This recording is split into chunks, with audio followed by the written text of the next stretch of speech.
भाषा अच्छी तरह से पढ़नी और सीखनी चाहिए। भाषा ज्ञान के अनेक लाभ होते हैं। परीक्षा में अच्छे अंक तो आते ही हैं, बाद में जीवन में भी भाषा ज्ञान से बहुत फायदा होता है। भाषा ज्ञान के कोई साइड इफेक्ट्स नहीं होते हैं। जो भाषाएं हिंदी से मिलती जुलती हैं और देवनागरी लिपि में लिखी जाती हैं, उसे हिंदी जानने वाले पढ़ सकते हैं। देखा, हिंदी पढ़ने के कितने फायदे हैं। अब परीक्षा की बात कर लेते हैं। आईएससी हिंदी क्वेश्चन पेपर ध्यान से पढ़ने के बाद उचित और सरल लगने वाले प्रश्नों का चुनाव करें। कठिन प्रश्न चयन करने से परीक्षक प्रभावित नहीं होते हैं। Don't think that examiners get impressed when you select difficult questions. प्रत्येक प्रश्न के लिए समय का विभाजन करना चाहिए तथा निर्धारित समय में उत्तर लिखने का प्रयास करना चाहिए। कोई भी प्रश्न छूटना नहीं चाहिए।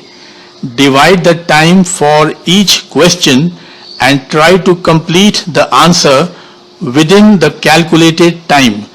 Do not leave out any question. शुद्ध साहित्यिक भाषा का प्रयोग करें। Composition निबंध सभी दिए गए विषयों को ध्यान पूर्वक पढ़िए और अच्छी तरह विचार करके और सोच समझकर उपयुक्त विषय का चयन करिए। चयनित विषय के सभी बिंदुओं पर ध्यान देते हुए अपने विचार प्रस्तुत करिए। कोई भी बिंदु या पहलू छूट गया तो अंक काटे जाते हैं। ऐसा विषय चुनिए जिसका प्रस्तुतिकरण आकर्षक बना सकते हैं। यदि पक्ष विपक्ष फॉर अगेंस्ट से संबंधित निबंध चुना है तो पक्ष फॉर या विपक्ष अगेंस्ट को उचित तर्कों द्वारा प्रस्तुत करें। यदि मौलिक ओरिजिनल कहानी लिख रहे हैं तो कक्षा में पढ़ी हुई कहानी के पात्रों के नाम बदलकर वही कहानी लिखने से बचें। मौलिक कहानी किसी घटना या अनुभव पर आधारित हो सकती है। अपने साथ या अपने किसी परिचित के साथ घटित घटना पर भी आधारित हो सकती है। कहानी के सभी तत्वों का समावेश होना चाहिए। ऐसा नहीं कि आधी कहानी कुछ हो और बाकी कहानी कुछ और। मार्किंग स्कीम निबंध के मुख्य अंश जिसके आधार पर अंक दिए जाते हैं। भूमिका, विषय विस्तार या वर्णन या पक्ष विपक्ष। उपसंहार questions based on the given passage अवतरण पर आधारित प्रश्न। अवतरण को ध्यान पूर्वक पढ़ें और समझें। पूछे गए प्रश्न पढ़ने में शीघ्रता जल्दबाजी ना करें। प्रश्न के सभी अंशों का सही उत्तर बिंदुवार point wise step by step लिखें। प्रश्न का कोई भी हिस्सा छूटना नहीं चाहिए। जहां तक संभव हो सके उत्तर अपने शब्दों में लिखें। गद्यांश का हिस्सा हूबहू न उतारें। जितना पूछा गया हो उतना ही उत्तर दें। जरूरत से ज्यादा लिखने पर या गद्यांश का बड़ा हिस्सा उतारने के कारण अनावश्यक विस्तार हो जाता है। ऐसा करना अनुचित है। Avoid unnecessarily long answers. Grammar व्याकरण। व्याकरण को अनदेखा ना करें।